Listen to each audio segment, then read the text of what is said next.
Hi, Helene. It is great to see you. Thank you so much for being here on Conversations for Yoga Teachers. Welcome. Thank you so much for having me. It's a pleasure to be here with you today. Yes, thank you so much. So I was really glad that we connected and that you were, interested in being on the show because I think there's so much important stuff here that we're going to cover. And I don't know how much the listener knows about you and what we're going to be talking about today, the creation of this organization. So I thought maybe a good place to start is just to get to know you a little bit better, your yoga teaching background and what you're doing in that area before we get into the specific topic of Goya. Right, absolutely. So prior to 2007, I was working in the corporate world, you know, 9 to 5, not loving every moment of the day. And I became pregnant with my daughter in 2007. And, I sat down with my husband and he said, okay, if you want to shift, this is the time to find a shift. And I had already done a yoga teacher training back in 2005, which was wonderful. So I was teaching part-time in the evenings, just sort of, making sure that I'm keeping my qualifications up and keeping my experience up. Yeah, And I was just walking by a building one day and I saw a little space and I thought, I'm just going to open a yoga studio. amazing. And, from that point, 8 weeks in, the studio opened. I had my daughter 2 weeks before that. So it was just me and 40 classes a week, which was a lot. And of course, that fear of running your own business and the overhead. So I quickly realized that I needed other people around me. So the little studio grew. We ended up with 5 studios over the years. And we Wow. began yoga teacher trainings starting in September of 2020, and we started yoga teacher trainings in September of 2010. So in-person yoga teacher trainings. And we slowly built that. We did 2 or 3 a year. And then we started to expand a little bit where we were doing retreat type yoga teacher trainings, intensive immersions. And I think anybody out there who's experienced running trainings and running studios, it's a struggle at best often. I know a lot of people often have the misconception that there's a lot of money involved, and that is a misconception. um, yeah, so we went through and we continued, and we sort of began to see a shift. The cost of yoga teacher trainings was expensive for people, but we needed to charge a certain amount just to cover our base costs. And in 2018, we decided we're not going to do yoga teacher trainings anymore and that we would close the studios. Almost like I felt something was shifting, and I thought, okay, team, this is it. This is the last year, and we're going to have to reinvent and start again. I had moved on to becoming a critical care paramedic, and then, of course, as we know, COVID hit. Mm. And my team of teachers, for some reason in 2018, 2017, we began filming things online, and not putting it out there, but just having filmed resources because we thought at some point things have to shift. We had thought that online programming was necessary for a long time because it was a great way to bring the costs for the student down, right? And we thought we could do it and still retain the quality of the programming. And then COVID hit, and then and my team said, okay, should we try to put this online? And I didn't actually have the foresight. One of my teachers, Mark, said to me, I'm sure people will want to join. And I thought, no, not right now. Everyone is inundated with pandemic chaos, and we put it out there, I believe, in May of 2020. And within the first month, we had almost 5,000 students. So it just goes to show that it was really needed at that time, and it didn't take away from the quality of the training, and everything just sort of shifted from there. And it was during the pandemic, and what we're going to talk about a little bit today is where I saw the shift for me happen, where I felt as if I had nowhere to turn or no resources to look to. And I really needed help, but I didn't find a community out there that could help. And that is sort of where the shift came with Yoga Alliance as well. Got it. Just for a point of reference, where do you live? Just so that we have an idea. I am in Vancouver, British Columbia, Yeah. Canada, beautiful Vancouver, Canada. And so that's where I'm based. Some of our other leadership team are based around the world. Sharon is based in Australia. Andrea is based in Ontario. Dr. Lauren Turner, she's based out of New York. So we're sort of all over the globe. Okay. Now, before we switch to kind of segue to the second topic, where are things at for you right now with the studios and teaching online with them? Right. So I no longer have the studios. I am in a transition phase now where I am selling the online programming of teaching because I don't have enough time to commit to both things, and it's unfair. So I have a wonderful group of teachers who want to take that over. So that's where that's at, so that I can commit my full resources to Goya and really building this community. Got it. Okay, so that's a really nice transition to, really the heart of what I want to talk more in depth about. And just to give the listener an idea, I had gotten, and the listeners may also have received this, an email from you, like your picture was right there, Yeah. explaining the creation of a new organization in the yoga industry called Goya, Global Online Yoga Yoga, Association. right, association, yeah. Right. So I read the email. It was very interesting to me, for a number of reasons, which we can get into. And I asked a couple questions and you got right back to me. And that right away, I was like, wow, this is really great that there's like a human being to this email. That's, I get that a lot because I reply to all my emails and sometimes teachers will say, wow, I can't believe you're replying. I'm like, that's what I do. So I really Yeah. appreciate that. And we went back and forth a little bit. You answered some questions I had. And then I went about my day and I thought this would make such a great topic on my show because I talk about Yoga Alliance every now and again in a particular context. And it has to do with my focus on teaching yoga teachers anatomy inside my virtual program, which I had long before COVID. In large part because my expertise is the application of anatomy to yoga. And because of that program, I have so many teachers enroll in it because of their lack of good anatomy training in their 200-hour. And so I have this sort of unique perspective on seeing across the globe this missing piece. And my program fills that piece. And my program is very intentionally not an hours-based program. So I've always been sort of, even though I am a continuing education provider for Yoga Alliance, and when teachers take that program, they can use CEUs towards their registration, I intentionally don't have that program be part of a 200, 300, or 500-hour. Because what I found, and I talk about this on a lot of these episodes in my videos, is that the number of hours doesn't always equal excellent teaching or confidence in teaching and things like that. So I've talked about, and the listener of this episode, if they've listened to other episodes, will sort of see that our conversation is a really nice fit in with a lot of those prior conversations I've had.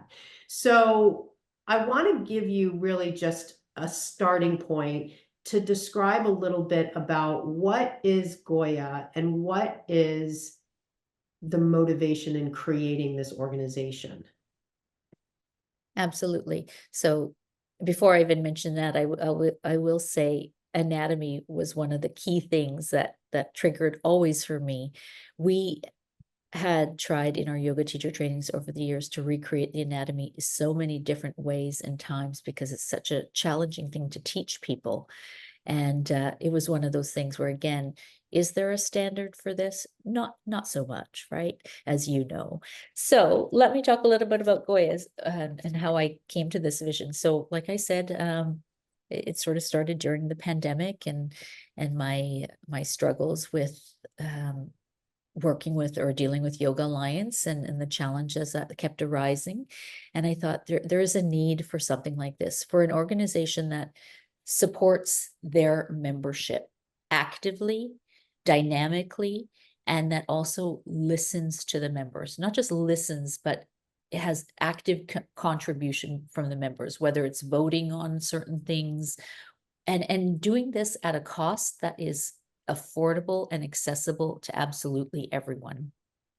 And I also felt that a little bit of the way the model of Yoga Alliance is set up, and most of your viewers will know this, or listeners will know this, is that, you have to go to a Yoga Alliance school in order to be a Yoga Alliance member. They have one very small area of, perhaps acceptance, which is they can grandfather a teacher who's taught for 10 plus years elsewhere, but that's very minimal. So it's sort of a cycle, whereas we not only include teachers, we include students, active students right now.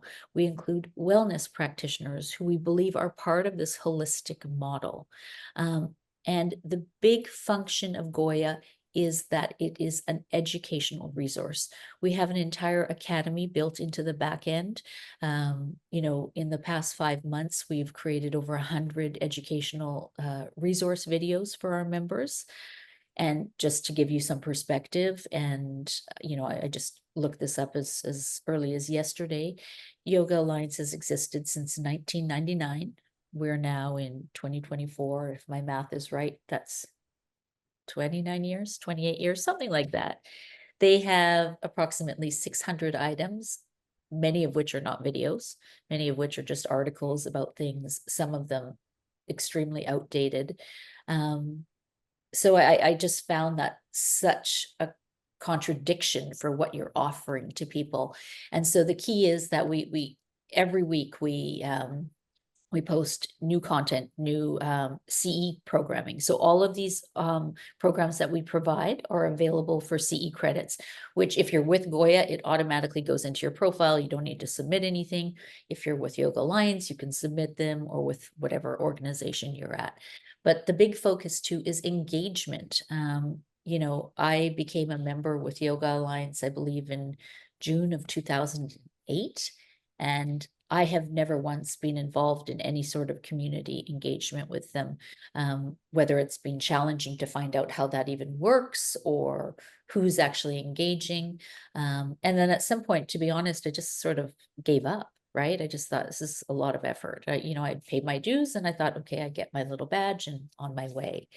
And I think really being supportive of those individuals, because the other element we also offer is for all of our schools who wish to become members with us, we provide them the entire business of yoga element, because as you know, the anatomy element is a struggle, the business element is a struggle for yoga schools. Many of them don't have that expertise to understand how this works. And it has to be dynamic, especially the business of yoga section, right?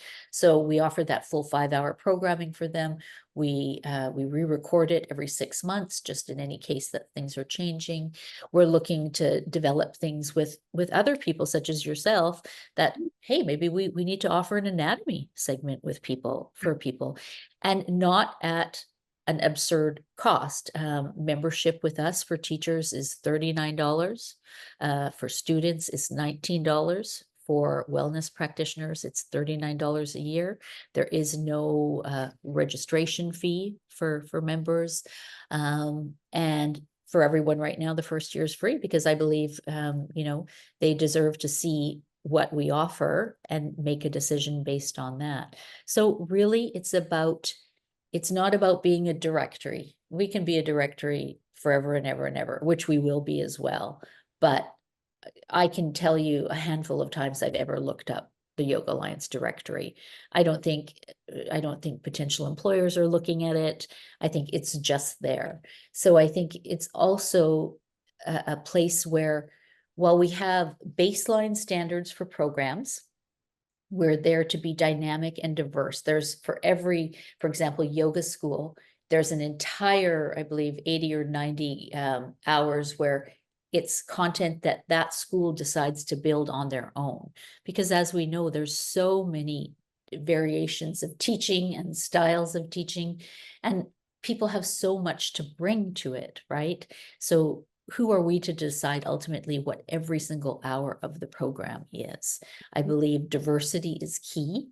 And I think accepting and learning and growing from other programs is really important as well. So really being focused on providing real services each and every day to our members, and making sure that it is inclusive, not exclusive. You don't have to be a member of a Goya school to be able to register with us.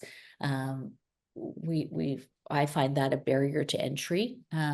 Why wouldn't we want to include people from all over, and to make this more of Yoga Alliance is very focused, I think, on North America, Canada, and the US.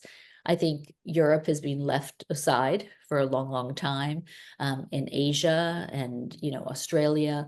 So I think really bringing in a true global community really makes a big difference. So I Got it. Yeah. rambled on there. That's okay. That's okay. I mean, I can certainly say just on that last point, when I look at who listens to my podcast, it's all over the world. And I'm always so Right. fueled by that idea. And in my own program, I've had teachers in Australia and Japan, other Ireland, France, a lot of other countries enroll. And I love when that happens. And at the same time, I'm amazed that they all have the same concerns about, especially this anatomy piece. And so what that says to me is the common thread is the Yoga Alliance 200-hour program with respect to anatomy is absolutely selling people short. So anyway, let me ask you this question. Part of what you're describing as I'm hearing it, and just give me your thoughts on this, is sort of the difference between a registry that basically says, here are teachers who have gone through programs that we believe meet our standards. That's basically what Yoga Alliance is saying, even though they have no boots on the ground and they do no level of quality assurance to monitor and ensure that at the ground level, trainings are actually doing what they're supposed to be doing. That's the philosophy that they hold out. They're a registry. They are an organization that registers yoga teachers. And I want to make that point because many, many times I have conversations with teachers who use the term certification, and that's a different term than a registry. A registry is just basically a rubber stamp that says you went to ABC training. ABC training is registered with Yoga Alliance as a school that has submitted documentation to us that says they're going to provide a training that meets our standard requirements. We don't know that they're doing that, but they said that they're doing that. Now, Right. And we never follow up to check. Well, We right. never And ever follow up. Yeah. I have called Yoga Alliance specifically on that point, and what they've told me is if a teacher goes to a program and feels that it fell short, we will follow up on that individual's complaint. And I remember they described it as a Yelp-like format where feedback from teachers drives inquiry from Yoga Alliance. So be that as it may, or whether or not that's happening, I don't know. It sounds like, though, that you're talking about something a little different, something that connects to your experience of looking for resources, education, continuing education, community engagement from Yoga Alliance in your own experience years back, and not getting that, and wanting to create an organization that filled that perceived gap. Right. And I think, you sort of hit the nail on the head, that the reality is people don't know what they don't know. Everyone understands Yoga Alliance to be some sort of accreditation body because they've had many, many years to create this narrative, and we've all bought into it over the years, Well, and I don't we've think we've all bought contributed. into it. I think that because I certainly haven't ever bought into it, because I'm Okay. very objective look at what is exactly happening. I think the unfortunate thing is, number one, I think a lot of teacher training programs say you will be certified when you complete our program. That's an inappropriate use of that terminology. And secondly, I think a lot of yoga students who enroll in yoga training programs assume that when they go to a 200-hour program, they will be certified, and Yoga Alliance is therefore a certification body. I also am a certified personal trainer, and the process to become certified through NASM is very different, including a test you must take at a testing center. You must pass it. It's hundreds of questions. We don't have that in the yoga industry. No, I we think don't have that. most students who then turn into teachers going through the process, they do, as you say, assume that.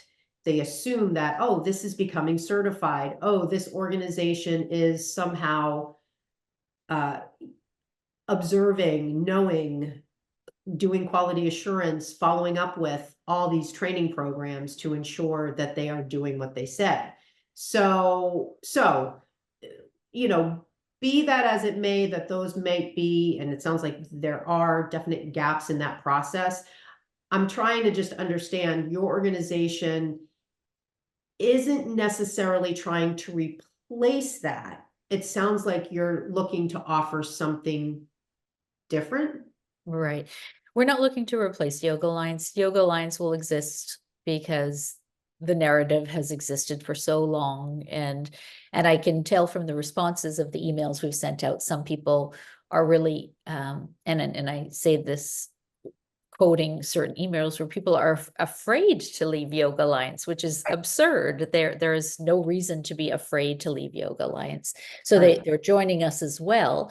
But the difference here being that we are member focused, absolutely member focused, that you are entrusting us with your financial investment of the $39. And I mean, imagine if we had, say, 100,000 members. That's a huge amount of money. We should be using that money to provide resources to our membership, right? 100%.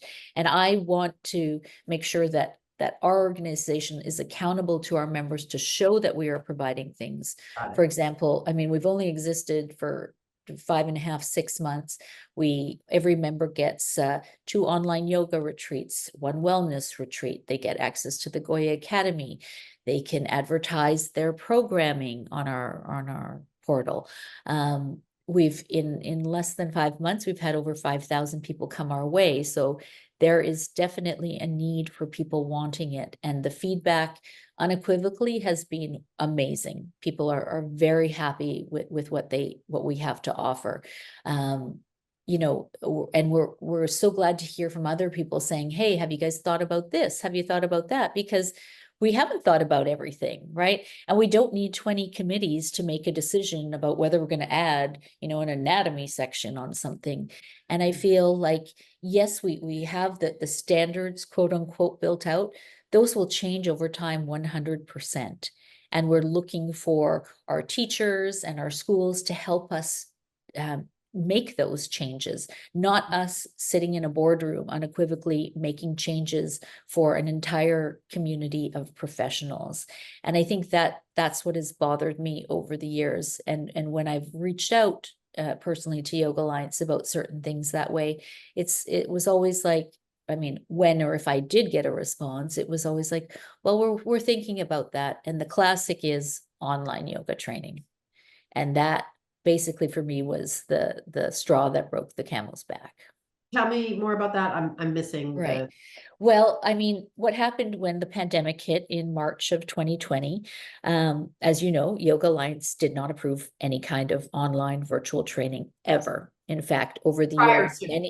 prior to, and in fact, many teachers over the years that I know of had been emailing saying, would you consider this?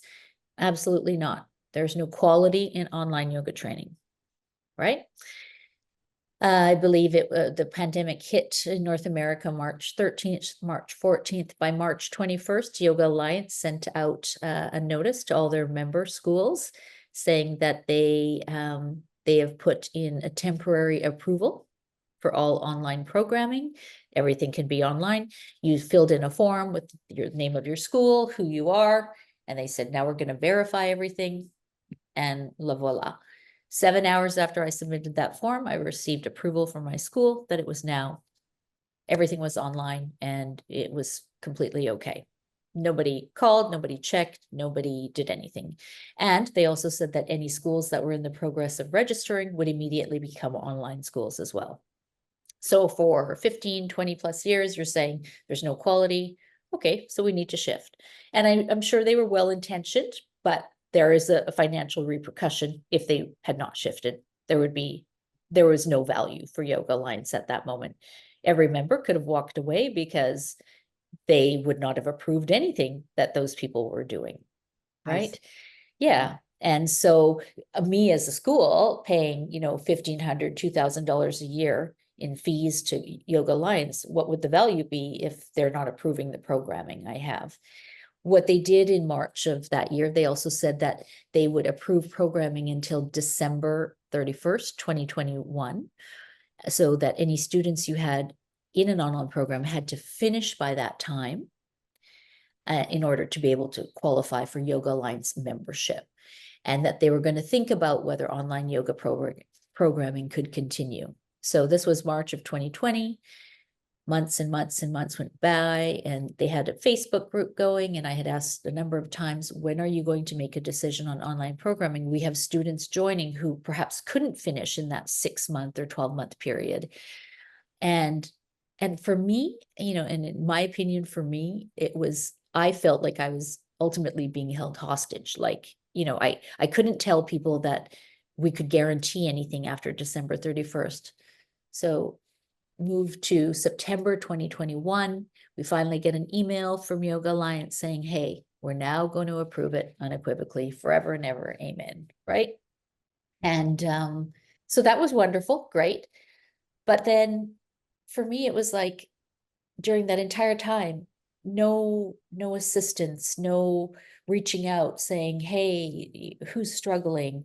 And yes, they have a program where they have financial resources available for people, as they should, as a not-for-profit. And let's make that very clear. Yoga Alliance is listed as a not-for-profit organization. I would encourage anyone to review their financials and see exactly how much money is coming into Yoga Alliance. And I think some folks would be extremely surprised based on what you're getting in return as a member. And so from there, I just thought, you know what, this is not for me anymore. I mean, this is absurd. And it was a struggle to make the leap to begin Goya, because in a strange way, I too was afraid. I thought, well, now my school can't have their badge, and you go into this mode, and I thought, what am I doing? I'm playing into exactly what is happening all across the globe with yoga teachers. Right. And Well, yeah. That actually is a good springboard into what you mentioned before, but is what you're mentioning now, this fear factor.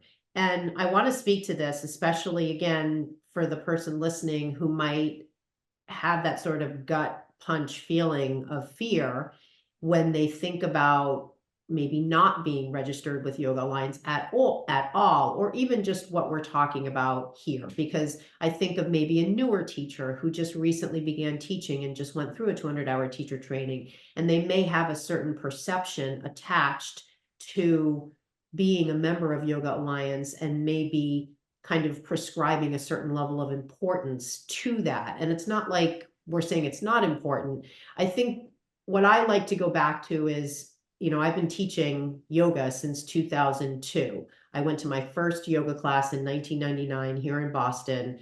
I wrote the first certification standards for Baron Baptiste, who I worked for, right when Yoga Alliance was beginning to ask for 200-hour program descriptions to be submitted. So I was teaching before Yoga Alliance existed. I wrote Baron's first outline for 200-hour trainings. We had already been doing them, but Yoga Alliance just started to begin to ask for them. So anyway, I bring that up because I have that long-term perspective.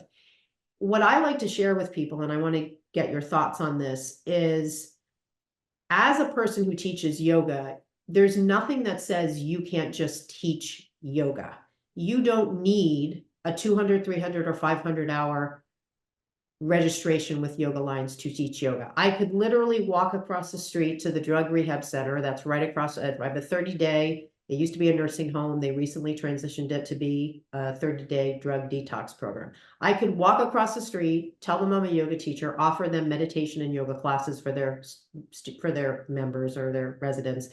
They're never going to ask about Yoga Alliance. No one in the world outside of the yoga industry yoga teachers knows anything about Yoga Alliance. No one is going to classes saying, do you have a 200, 300, or 5? None of that is happening. Now, of course, the implication is if you go through certain trainings, you will be experienced, you will know what to do, you will be a better teacher. So I get that.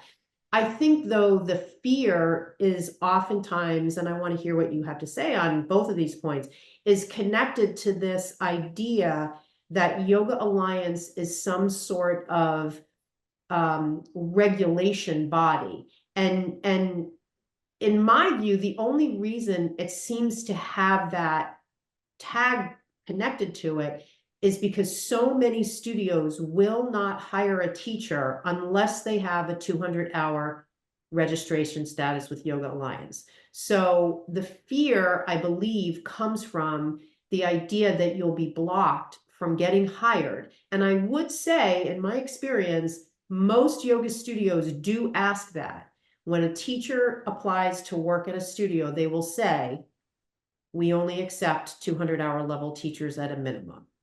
So Right. that seems to be the somewhat valid concern that, well, geez, if I don't go through their process and get at least a 200-hour registration status, RYT, with Yoga Alliance, I'm probably not going to be able to teach in a studio. I might teach at my local church. I might teach at a rehab center. I might teach in a hospital. I might teach in a school. But it's going to be hard for me to teach in a studio. So what are your thoughts on that? So here are my thoughts. As a studio owner, I never once would ever ask anybody whether they were a Yoga Alliance member. I could not care less. I wanted to know that they had completed a program and I wanted to see them teach. That's it. Yoga teaching is a profession where demonstration is pretty much mandatory when you're applying for a job, whether it's 15 minutes or 30 minutes. If I see you teach and I know that you can teach safely and effectively, and you know, you're a teacher, not so much an instructor. I think there are two very different things. And let's talk about this 200-hour. This is somewhat of a myth, right? This is created by Yoga Alliance. We all go by this 200-hour marker now, right? Even schools who are not part of Yoga Alliance call their programs 200-hour because they've done such a good job of creating that narrative that 200 hours is the base level, right? And once upon a time, when you did a yoga teacher training, in order to be insured in North America, at least, you had to be a member of Yoga Alliance. There was a time where you could not get insurance outside of that. Absolutely, because I remember Absolutely. Initially how I would, you Yeah. get both of them together, you would pay for your renewal with Yoga Alliance. At the time, you would be renewing with Philly, which was Philly Insurance became Something like that. Yeah. Or you had to show the insurance provider that you had Yoga Alliance. Absolutely. And then the Yeah. insurance providers got smart and realized, wow, we could open our doors to even more people. They are insurance providers. They're in the business of selling. So now you can absolutely get insurance without having any Yoga Alliance stamp, any Goya stamp, any stamp. And so again, what is the purpose of the organization? Bottom line, you have to ask yourself that. Why, what am I getting in return for offering my membership to this organization? And for Yoga Alliance, I feel right now, in my opinion, it's you get a badge and you can say you have it. Yoga Alliance does not even allow you to put their RYS or RYS 200, RYS 300 on your actual certificate. A number of times I had it on originally, and I guess they had seen it at some point from a student, and they reached out to me saying, you're not allowed to use the emblem on your actual certificate for the student. So that's also very interesting, right? You can use it on your website.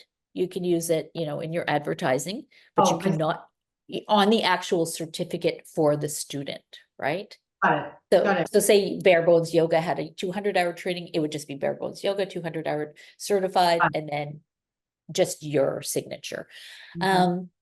So, I mean, for me, again, it's it's one of those things where, yes, let's tell people over and over and over again, they are not a regulatory body. They are not a governing body. This does not exist in the yoga profession. With the exception, Australia is making huge headway. They are almost there, where it becomes part of holistic practice and services. But in North America, there is nothing. There is nothing. It's, you know, this organization was the first one out of the gate in 1999. And I'm sure it was very well intentioned. I'm sure they thought that, you know, that what they were offering was wonderful. And I'm sure there was a time where it was necessary, perhaps.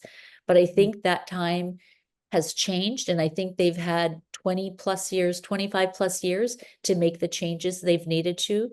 And they just aren't. I mean, for example, this is the first year I've seen an updated version of a website. And, you know, and I don't know this for a fact, but ironically, it coincided right about the time Goya, you know, started, right? Well, let me ask you this, because, you know, with regard to is 200 hours the right number? You know, on some level, I can look at it through the lens of, well, we have to start somewhere, and somebody was willing to put a stake in the ground and say, we're going to start with this as the concept around a baseline training to provide someone with the expectation that it would give them some sort of foundational knowledge to go out and teach yoga. So let's say that became at least a place to start, even though it has Yeah, to be, absolutely. right? And then let's also say, if we look at things just from a 10,000 foot level, there is a process of, if we just look at the 200-hour trainings, an agenda that those trainings must meet. That agenda that lists out how many hours you need to spend teaching X, Y, Z, A, B, C, D, is essentially the promise that studios make when they submit their training documentation to Yoga Alliance. They say, I'm Studio A, I'm going to offer a 200-hour training. Here's my proof that I am offering content that meets your recipe for the 200-hour agenda. So and I'm really going through this at the detail level for the listener, because at that level,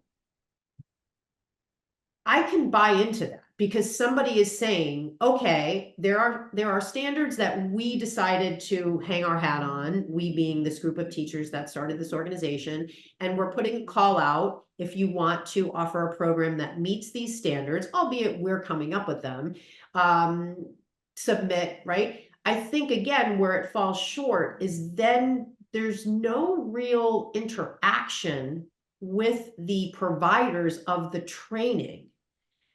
And the reason I can relate to this is because when teachers enroll in my program, I've had so many stories of, oh, there was a person in our training that happened to be an EMT. So the studio owner said, hey, can you teach some of the anatomy? Or we had a orthopedic surgeon teaching anatomy, and it was completely from the point of view of being a medical provider. Like, this is the at the ground level implementation of the standards that then creates, I didn't get the kind of training I want.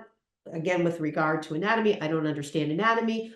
You know, there's been so many stories that I've heard from teachers that highlight this gap in the continuum. And so that's, I think, really, from my point of view, what the main concern is, that there's not necessarily anything wrong with somebody putting a stake in the ground and saying 200 hours is at least a place to start. We have this list of what you should cover. But if you don't actually have any teeth behind ensuring that that is happening, then it's really Yes, just window dressing. absolutely. It is completely window dressing. And I can say that for a fact. I have registered my schools over the years. When I first registered my 200-hour program back in 2009, early 2009, I believe it was, or 2010. At the time, my school was named Yogacara. I believe it took 24 hours to approve my school. There's no way anybody looked through that documentation that I spent many, many weeks looking through. There was another time where I was registering our children's yoga teacher training, and the individual kept coming back to me saying, oh, well, this doesn't fit the criteria. She wasn't even looking at the correct school criteria. So I spent many hours.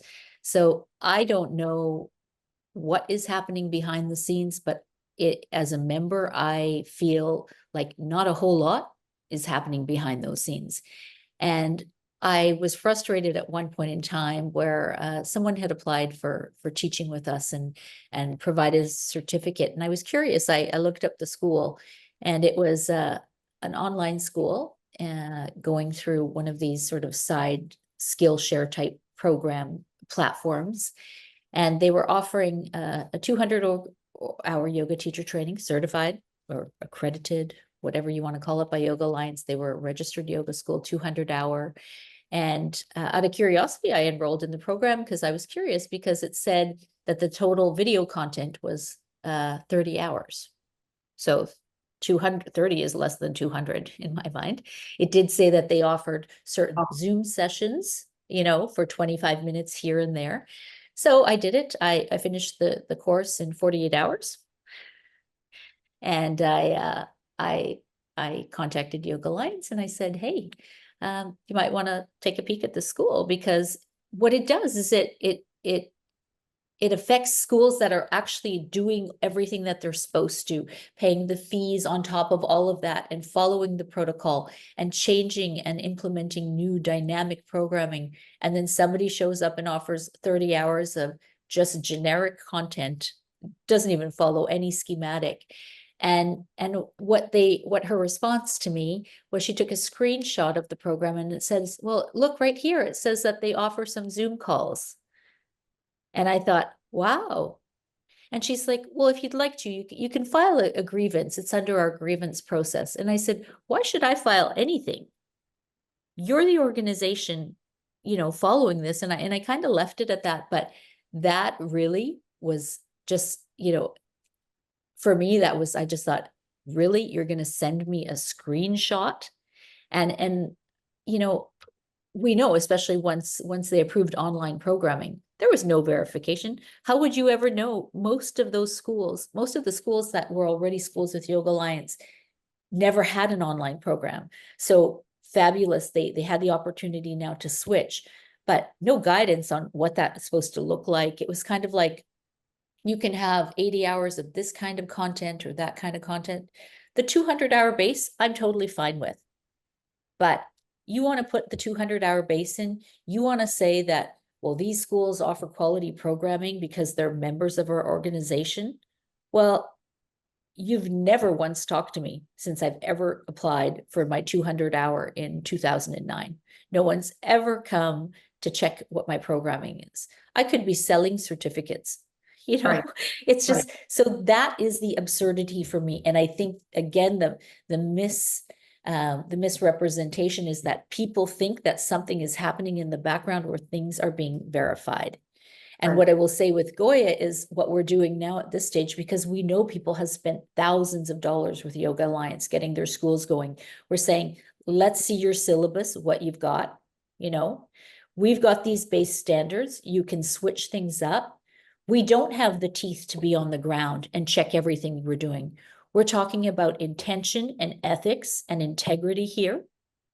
And, I think for the most part, people have integrity and they have ethics. There's always the handful that ruin it for everybody. But, at the end of the day, we want people to also have resources. And I mean, just sitting here talking to you, and just when you mentioned the anatomy, it's just so in the back of my mind now, thinking we need to offer like an entire anatomy section just for everybody, complimentary, part of the Yoga Academy, where we have someone such as yourself or other anatomy educators who understand anatomy as it applies to yoga teaching.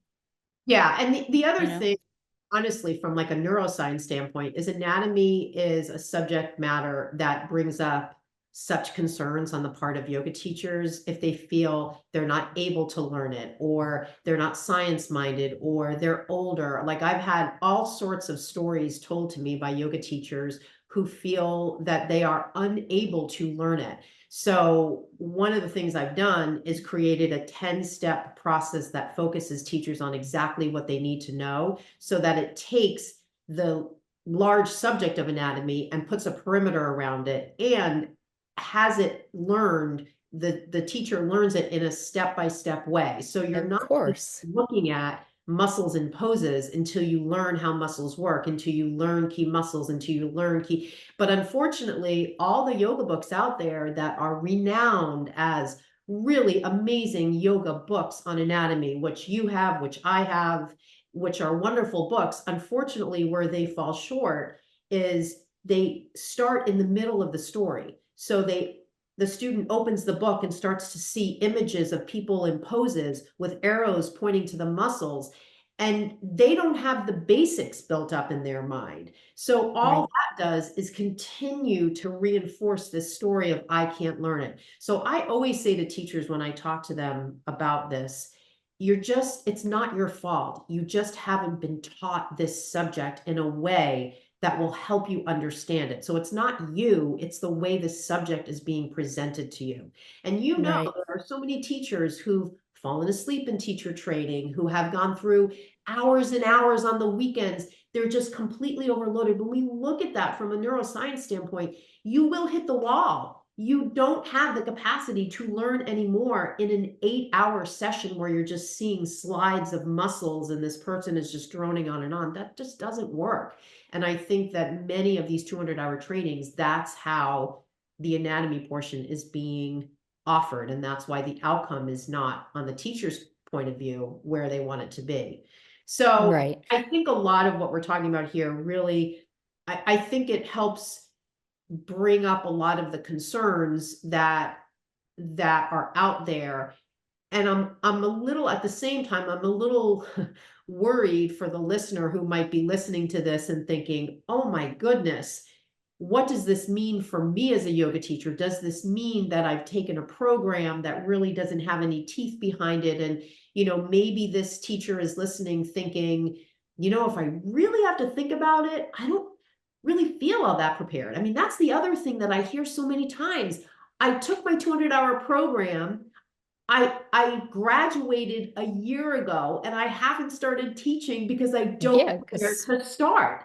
And so there is that whole final conversation about preparing somebody with a signature sequence, with a strategy for cueing, and they don't have that. So they paid the money, they gave the time, and they're not even using it.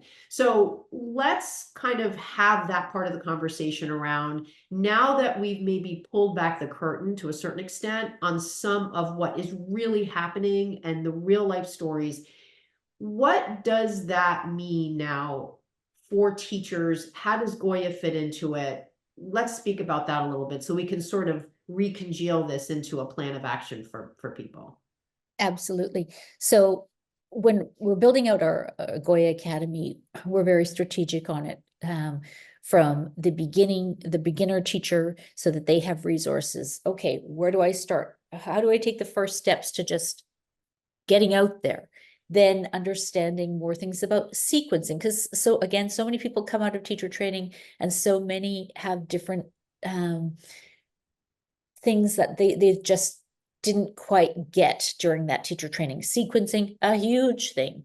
So Sharon Nish, who's one of the Goya team leaders here out of Australia, she does this as a profession in Australia. So we're building an entire video sequencing segment. So all these little things, and we're always asking the members to tell us, okay, what do you want to see this month? What can we build?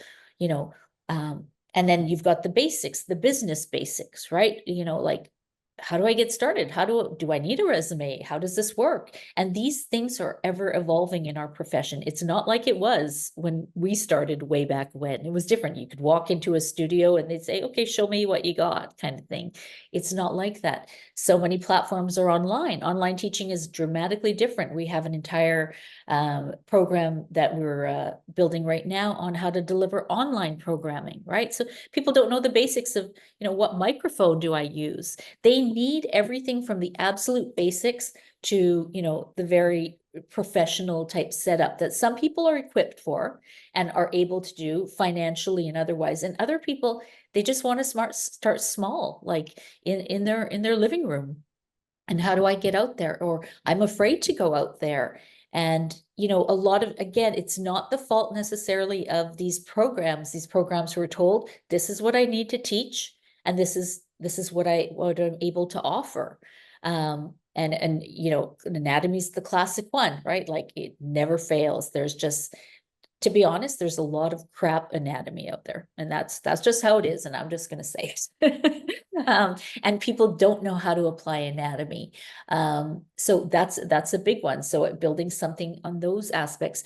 Whereas, you know, when I went back into the library sort of Yoga Alliance thing, yeah, they have a few videos here and there, random, but nothing that says, hey, okay, when we're going to start. They do have, I will give them credit, they have one PDF guide of, you know, starting up as a yoga teacher, but it's just, again, clicking on links that then take you to more links that have you having to research this and that. The problem is we're so inundated with information these days that we don't know what is and what is not anymore, right? So I think they really need the experience of people who've gone through this for so many years, and help and understand where this is going. And we've also had many members already reach out to us saying, hey, you know, I've got a little bit of expertise here, maybe I could give some insight, which is another thing we offer, where our membership is going to be allowed to offer things within the Goya Academy,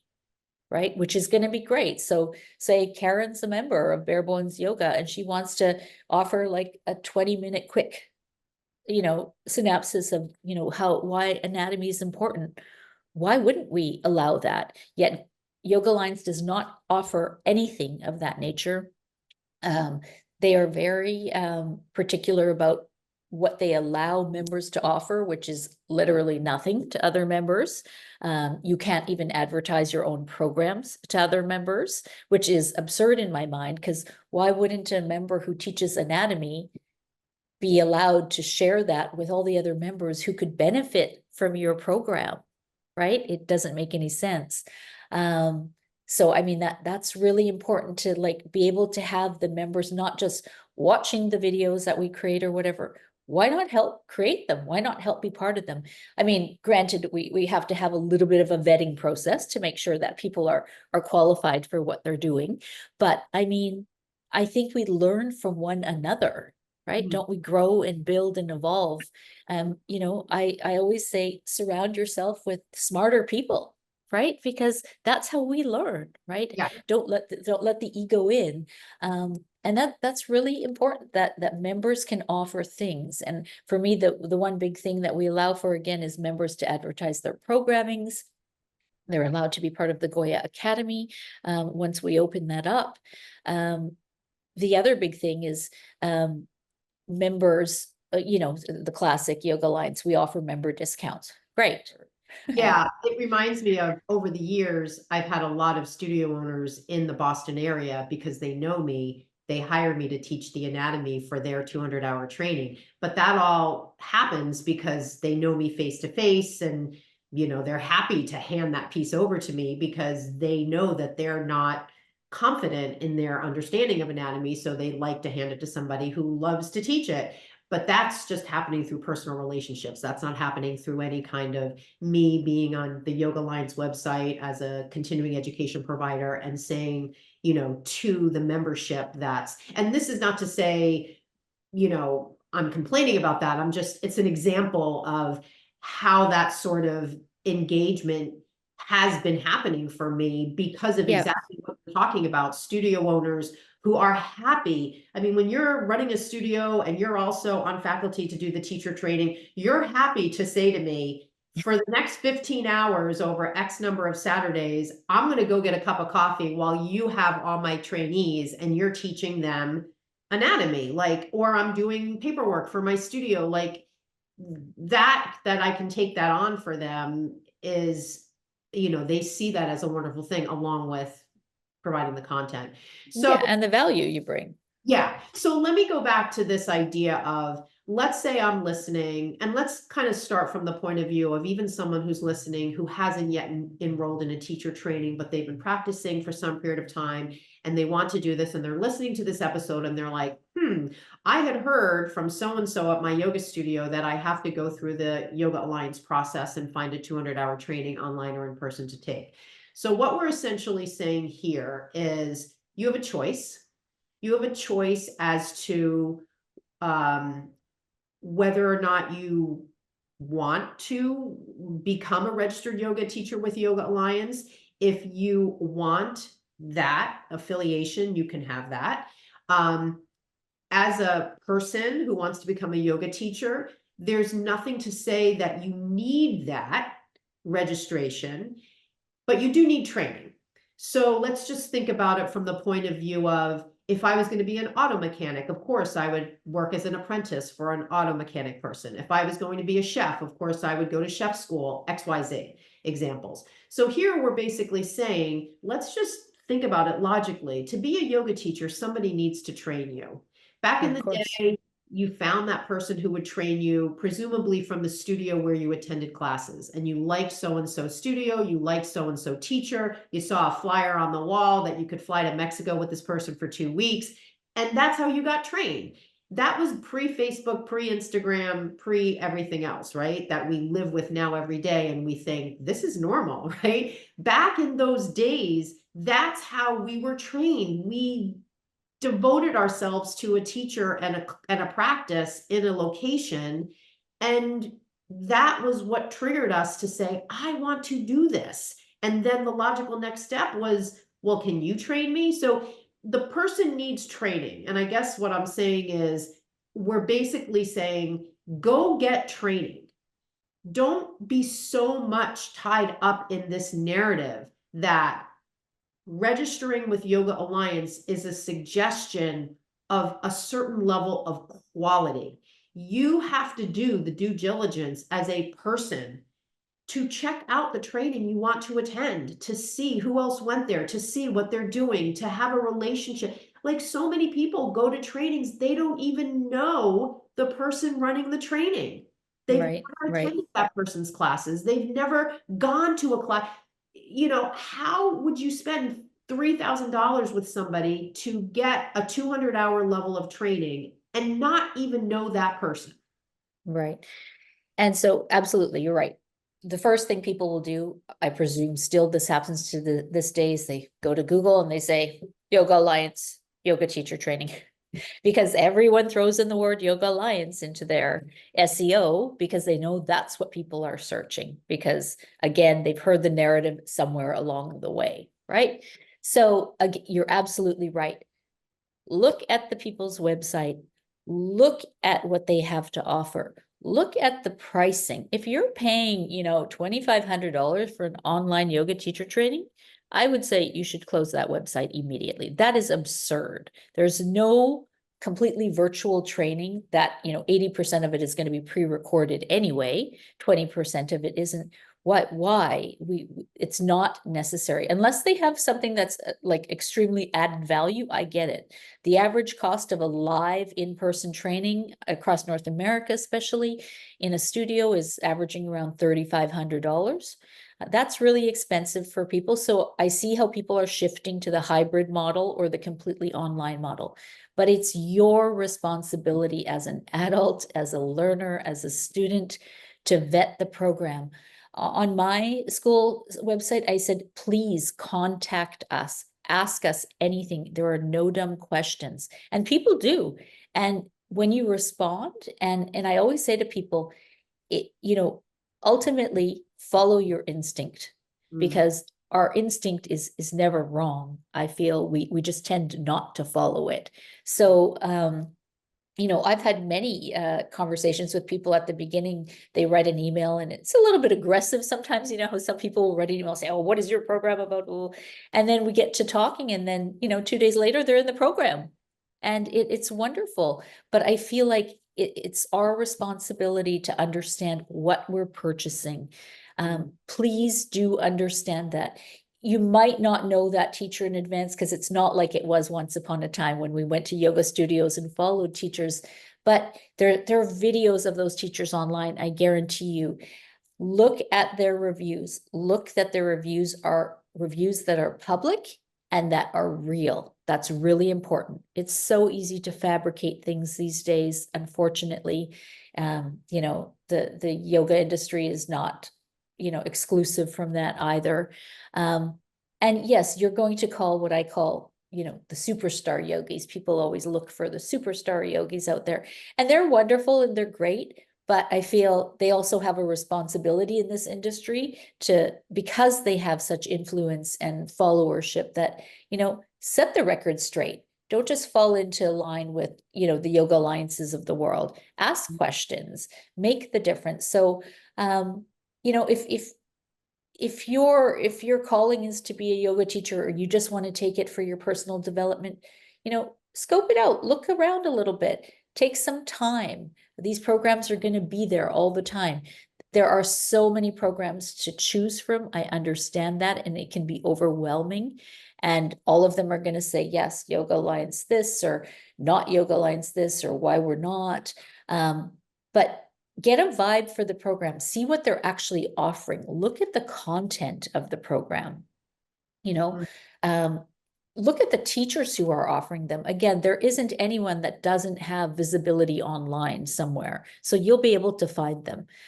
Ask them, you know, people will email us, and I'll send them a video portion, a small video portion of the program, and say, here, you know, check it out. This is sort of the teaching style. If it resonates with you, this is your program. If it isn't, you know, go around and ask these questions when you're Right. asking. And often I'll give them a list of questions to ask schools, because I think a school should be able to answer those questions and answer them, you know, sufficiently so that the person can make an informed decision.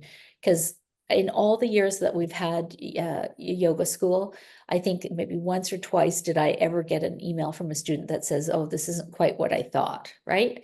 Because I think transparency is important as well, right? There's a lot of that fluffery out there. Oh yeah, we're this and we're that. And that's all great, because we have such a short attention span these days, I think, that people just need to catch your eye. But really, what are you getting, and does it resonate with you personally? So start there. Don't start looking at whether they have this badge or that badge, or you don't need anyone's badge. You don't need Goya's badge. You don't need Yoga Alliance's badge. You don't need another Yoga Alliance's badge. You don't need anything. You just need to be in a program that teaches you how to teach well, safely, effectively, understanding anatomy, and giving you the resources to say, okay, maybe I don't know the next phases in the business phase, but you know, we know about this organization that helps with that. If you feel like it, great. If you don't, absolutely do not, right? Yeah. But not to say, okay, right away, you must now enroll with Yoga Alliance, right? Mhm. So so I think people just need to start from the bare bones. Just Yeah. start looking, just search yoga teacher training, like whether you want it in your area or online. Mhm. And remember, you know, the ones that come up to the top are often the paid ones, because people with money can afford those things. And a lot of really great small schools can't afford that. So they might not be on that first page of Google, right? So, you know, take your time. It's an investment that will change your life, I think. I mean, it changed mine, you know, I only for the better. So I want people to realize that, you know, they have that option. And for us, we want them to realize that they have a space to come to while they're a student. They can come to us as well, and use resources. Even if they're not a student in teacher training, they can still come as a practitioner of yoga, and really just, you know, have a space where they can begin to maybe just get a feel for what that looks like as well, right? So again, my hope is that we begin to change the narrative of what this looks like as time goes on, and we really have a space for our teaching professionals, schools across the globe, student practitioners, wellness practitioners, where we can come together, we can have community, which I know is a word that people throw around all the time, but a real space where people can share conversation, open, candid conversation, where we can learn from one another, where we grow with each other, and we don't have to pay some ridiculous fees, and frankly, ridiculous, I think it is. And that's in my opinion. And I sort of did an accounting this morning just out of curiosity over the years, what this has cost me. And I thought, wow, and all I got was a newsletter every once in a while. And I just, and I felt like I sort of felt a little bit scammed, And you're and talking too about fees that you pay as a studio offering a training versus fees that someone else might be paying as an individual teacher registered with Yoga Alliance. right. So a teacher starting off with Yoga Alliance pays 105 to begin the registration process and 65 each year. But a school starts off at, about $1,000 to begin. And every year those fees, and every time you add a new school, it's a whole nother process. So some people want to offer 5 or 6 programs, but they can't, because who can afford $3,000 or $4,000 in fees by the time you're done? A small studio or a small program can't afford that. And then you kind of feel like, oh, well, I can't offer that, because the first question someone's going to ask is it a Yoga Alliance program? Right. Yeah. And this is And because, like you said, the narrative is so strong. And I am a big one to dispel myths. I dispel a lot of myths in my social media content because I get hit with so many of them when I work one-on-one with teachers in my program. And there are a lot of myths around, I have to teach this particular way, and so many things that is ingrained as a narrative that, like the game of telephone, has just been passed on and passed on. And again, because I've been over 20 years, I heard a lot of this stuff when I started teaching, and it's still out there, and it makes me crazy because all it does is prevent people from teaching in an authentic and impactful way, and it makes them feel less than. And so all of what we're talking about here with respect to the exclusivity, and certain people get certain deals, and you have to have a certain stamp of, all of that reeks of exclusivity, not inclusivity. And if my mission is to get as many people out there teaching yoga and absolutely loving it, that stuff doesn't help. And so that's why I'm really passionate about having this conversation with you. So the last thing I want to talk to is, we just spoke a little bit about the person listening who is looking for a training, and we talked about it with respect to some of the different options they have. And I hope it's illuminated for that kind of listener that there are a lot more options, and there's, I think, a much better process to find a program. Let's end with talking to the listener who is a teacher. I am out there, I am teaching, I did my 200-hour training. Geez, I may have even taken a 500-hour because I thought I had to do that in order to really be seen as a really high level teacher. I have to have that 500 hours after my name. Otherwise, no one's going to believe that I really know what the hell I'm doing. And let's talk to that teacher now. So this person is out there now, they're teaching, they're listening to this episode, and they might be like, oh my God, all of this stuff they're talking about is really just leaving me feeling like I'm now unmoored. I'm now out there and I don't really know what I'm supposed to be doing so that I can be supported, get good quality continuing education. I'm teaching and yeah, I like it, but I'm not really sure that, maybe I want to do things that I'm not feeling able to do. Where am I going to go for that support? Maybe I'm thinking of taking a 300 or a 500 because prior to listening to this episode, I just assumed that that would make me a better teacher, right? Because it's more hours must equal better teacher, right? So let's talk. And I'm relating all this to you so freely because I hear this all the time.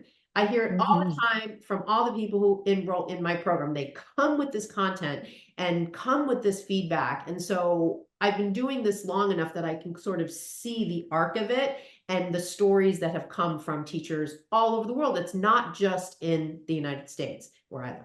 So let's talk to that person now. What say you with respect to what options they have? Go. Right. So say you are currently a 500-hour teacher out there, you're teaching, you are a member of Yoga Alliance, you thought all along, okay, this is the standard, this is the golden standard, and I've been doing it. And what I would say to them is, I want you to sit down for a few minutes and be introspective and think, okay, I've been a member with an organization for 5 or 6 years. What is the value that I'm receiving? When you buy Netflix, you know what you're buying, right? We don't question it. We were like, okay, we're going to get our videos, we're going to watch it. And that's, you know, a very simple comparison, but what are you getting in return for your investment in this organization, who is a and self-proclaimed members organization? If you are a members organization, you are for the member, right? You are there to support and assist the member. You are there to offer resources to the member. Perhaps they've had challenges over the years. I'm not sure. I'm not saying that you necessarily have to leave your membership with them, but I would encourage you to perhaps try something different, which for the first year, again, we're offering it complimentary to everyone. Give it a try and just see what you're getting. I mean, if you have to go out and pay for a bunch of additional CE courses just to get your C credits for Yoga Alliance, that's another cost to the teacher. A lot of yoga teachers are not making a whole lot of money. This is often their second or third job. At Goya, you can do all your CE credits inside of Goya, and there's no additional cost for that. You can begin to build your online profile with your entire community here. You know, I'm not saying, I know some people, and it's interesting because the first email I sent out, I said, is it time to break up with Yoga Alliance? And, you know, I thought that was a little bit catch, and I thought of it, and I thought, ooh, that's not going to hit well with some people. But right away, people were very, very open to saying, you know, I just never thought about a few of these things, right? I didn't know that I had another option, or I didn't have the option. So if you feel comfortable staying with them still at this time, absolutely stay. I mean, follow your intuition. But I will guarantee you that the alternative that we provide in this space is something that has never been offered in this space and is desperately needed. And it's built by teachers and students for teachers and students. I know there is a handful of people on the Yoga Alliance leadership team who are also yoga teachers, things like that. This is, and I'm again going to be completely transparent. We are not a not-for-profit at this stage because financially we're unable to be. That's unrealistic. Yoga Alliance is a not-for-profit, and they do some wonderful things with some other not-for-profit money. But I think everyone should take a look at their financials. For those of you who are not familiar with I guess the CEO of Goya, Shannon Roche, you know, her annual salary after taxable benefits is $313,000 US. That's a fair chunk of change. And I'm not saying people shouldn't be paid well for the job that they're doing, but I, as a member of that organization, have never seen the value and was always living in fear of leaving that organization. And that fear just built up to frustration and to realizing there's something better that can be done with our community. And again, it's not us or them, or it's, you know, decide what works for you. We're not here to force anyone one way or the other, but there's something different, and there are resources that are accessible and available to you that I guarantee you will not find anywhere else at this stage.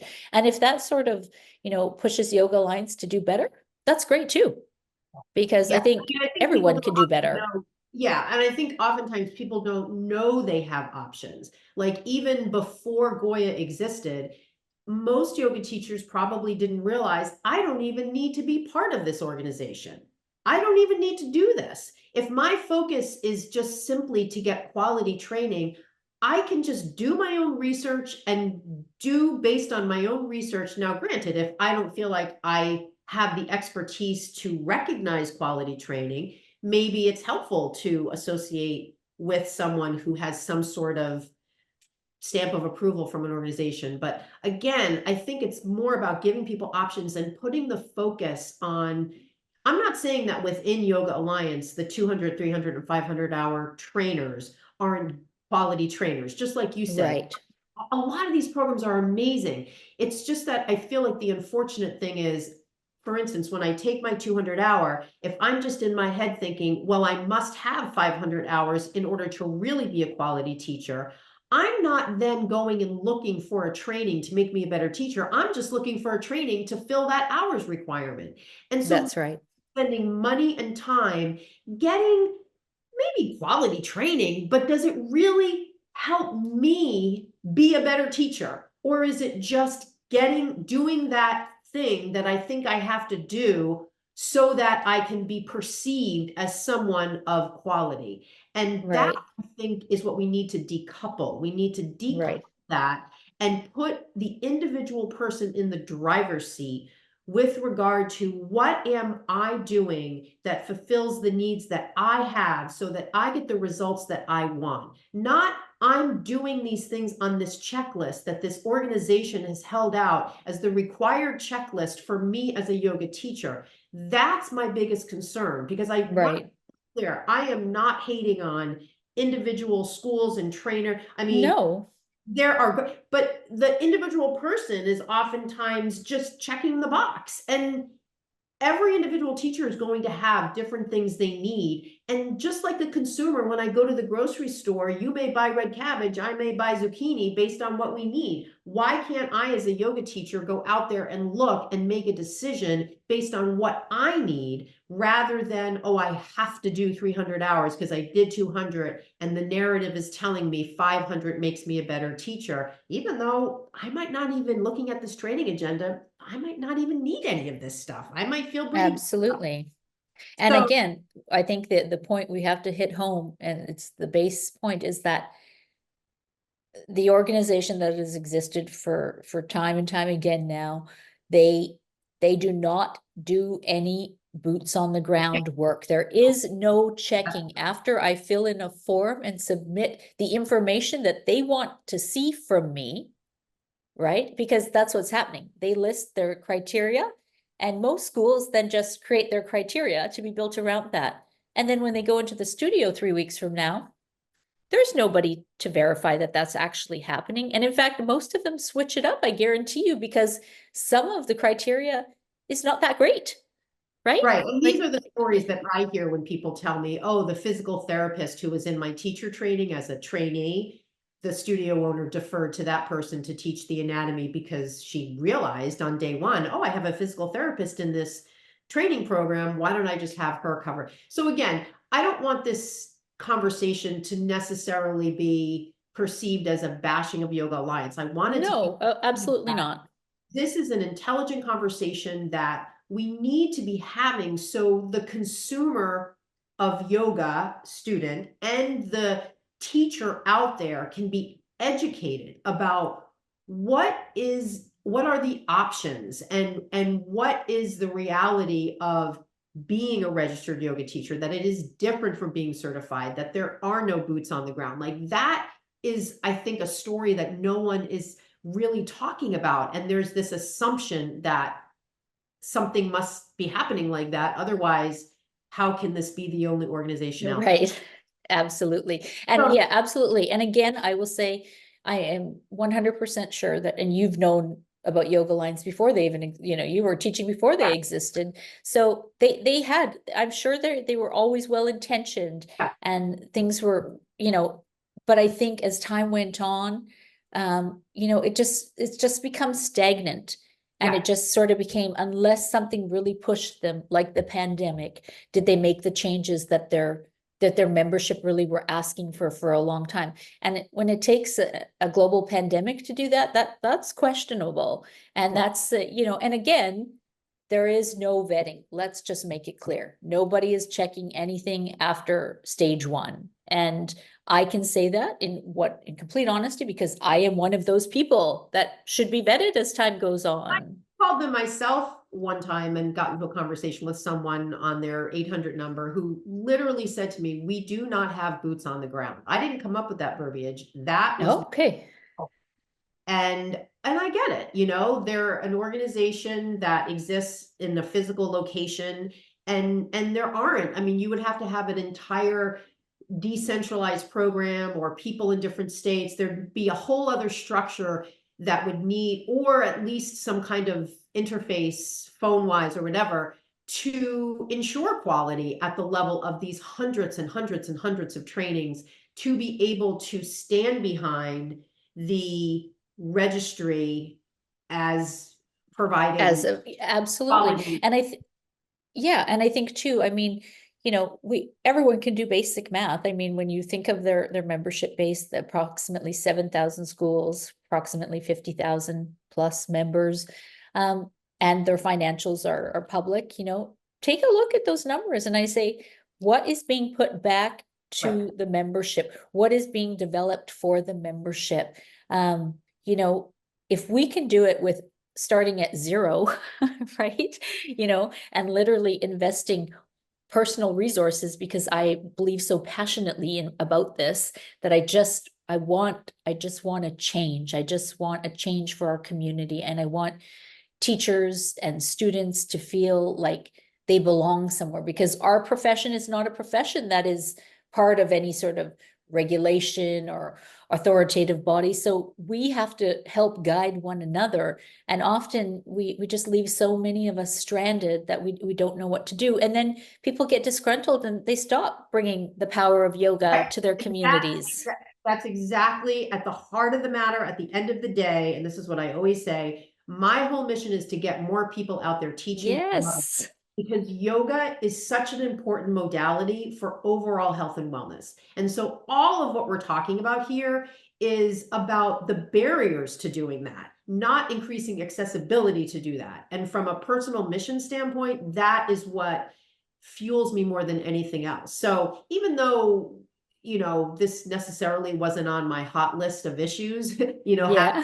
it has always been part of what I speak to in my content. And it is 100% the part of the reason why I offer my own standalone program, because I know that there's a gap, and I know that that gap in the current training program process prevents people from teaching in a way where they love it and it feels easy and they feel authentic and they feel empowered. So I saw that as a gap filler, an opportunity for me that matches what I love to teach, which is anatomy. And in that process, I uncovered all these stories. So I just Yeah. so appreciate I have not ever had this kind of conversation with someone about this particular topic. And I'm so grateful that we had this opportunity, because you really can't have this conversation with anybody who isn't a yoga teacher and who hasn't been teaching for a long time, because Right. we share kind of that perspective. And I sort of feel like it's been really helpful, and I hope for the listener it's been helpful to hear some of the history, to hear kind of the trajectory of things, to hear about back in the day when there wasn't science, or when it was just starting. This is really the essence of how teachers were trained. That was such an amazing, amazing time. And we've really, not for good or bad, but we really are in a different time. But we still need yoga out there, and we need people doing it who love it and who feel like it's easy, not that they feel like it's hard and it makes me nervous and I'm not qualified and I don't have enough hours and everything is just a barrier for me going out there and sharing what, on some level, Yeah. I feel like it's my dharma to do it. So, Absolutely. yeah, So thank you for that. Thank you for what you're doing. And thank you for responding to my email and questioning me. I loved it. I thought, wow, she's got some great questions. yeah, And I've yeah, got some good answers. And because yeah. I really want people to have that conversation with me. That's why my name is on that email. I don't want them talking to Matea, who is our member services agent, because I am ultimately responsible for what we are going to provide here with, a few other people in our leadership team.